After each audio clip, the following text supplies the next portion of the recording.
Hi hello வணக்கம் நண்பர்களே. இது கொஸ்டின் நம்பர் 11 ஏஜ் ப்ராப்ளம்ல பார்க்குறோம். ஷர்மாவின் தற்போதைய வயது அவருடைய தந்தையின் வயதில் கால் பாகம் ஆகும். 6 ஆண்டுகளுக்கு முன்பு தந்தையின் வயதானது ஷர்மாவின் வயதைப் போல 7 மடங்காக இருந்தது. அவர்களின் தற்போதைய வயதை காண்க அப்படின்னு சொல்லி கேட்குறாங்க. 2 பேரோட தற்போதைய வயது என்னன்னு கேட்குறாங்க. ஃபர்ஸ்ட் டீட்டெயில்ஸ் என்ன கொடுத்துருக்காங்க பார்த்துக்கலாம்.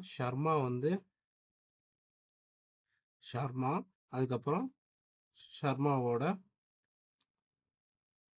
ஃபாதர் 2 பேரோட டீட்டெயில்ஸ் என்ன கொடுத்துருக்காங்க அப்படின்னு பார்த்தோம்னா, ஷர்மாவோட ஃபாதரோட வயசுல கால்பாகம் தான் இவரோட வயது இருக்கும் அப்படின்றாங்க. ஸோ இவரது 1 மடங்கு இருந்துச்சுன்னா அப்போ இவரோடது 4 மடங்கு இருக்கும் இவரோட வயது. இதை தான் சொல்றாங்க. அடுத்து என்ன சொல்லியிருக்காங்க அப்படின்னா, 6 ஆண்டுகளுக்கு முன்னாடின்னு பார்த்தோம் அப்படின்னா 6 ஆண்டுகளுக்கு முன்னாடி பார்த்தீங்க அப்படின்னா 2 பேரோட வயது வந்து வித்தியாசம் எப்படி இருக்கு அப்படின்னு பார்த்தீங்கன்னா 7 மடங்கா இருக்கு. யாரோடது? ஷர்மாவோட ஃபாதரோட வயது. ஸோ 7 மடங்கு, இவரோடது 1 மடங்கு. ஸோ இதுதான் நமக்கு கிடைச்சிருக்க டீட்டெயில்ஸ். என்ன கேட்குறாங்க இப்போ இதை வச்சு தான் நம்ம சால்வ் பண்ண போகிறோம்.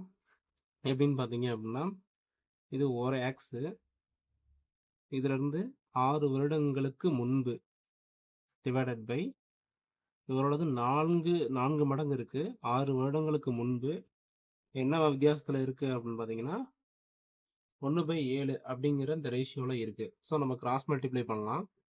கிராஸ் மல்டிப்ளை பண்ணோம் அப்படின்னா 7x மைனஸ் 42 இந்த சைடு வர்றது என்ன வரும் அப்படின்னா 4x மைனஸ் 6ன்னு கிடைக்கும். ஸோ எக்ஸெல்லாம் ஒரு பக்கம் கொண்டு வந்துடலாம். எக்ஸெல்லாம் ஒரு பக்கம் கொண்டு வந்துட்டோம் அப்படின்னா என்ன வரும் அப்படின்னு பார்த்தீங்கன்னா 7x மைனஸ் 4x அப்படின்னா 3x கிடைக்கும். ஸோ அதே மாதிரி 42 அப்படிங்கிறது வந்து ப்ளஸ் 42 ஆயிரும். அந்த மைனஸ் 6ங்கிறது ப்ளஸ் 6 இது மைனஸ் 6 ஆயிரும். அது வந்து என்ன கிடைக்கும் அப்படின்னு பார்த்தீங்க அப்படின்னா 42 மைனஸ் 6 36ன்றது கிடைக்கும். ஸோ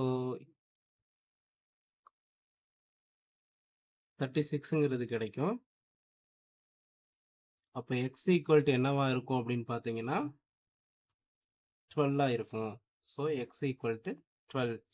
எக்ஸ் ஈக்குவல் டு 12 அப்படின்னா இப்போ நம்ம என்ன பண்ணலாம்னா தற்போதைய வயது தானே கேட்குறாங்க. ஸோ அப்படின்னும் போது நம்ம சப்ஸ்டியூட் பண்ணிடலாம். தற்போதைய வயதின் விகிதம் என்னவா இருக்குது அப்படின்னு பார்த்தீங்கன்னா 1:4 அப்படின்னு சொல்லியிருக்கு. ஸோ 1 × 12 4 × 12. இப்போ 2 பேரோட வயதின் விகிதம் பார்த்தீங்க அப்படின்னா சரி 2 பேரோட வயது வந்து 12 வயது மகனுக்கு, 48 வயதுங்கிறது அப்பாவுக்கு. ஸோ ஷர்மாவுக்கு 12, ஷர்மாவோட தந்தைக்கு வந்து பார்த்தீங்க அப்படின்னா 48. இது ஆப்ஷனில் எங்கே இருக்குன்னு பார்த்தீங்கன்னா ஆப்ஷன் சியில் இருக்குது. தேங்க்யூ.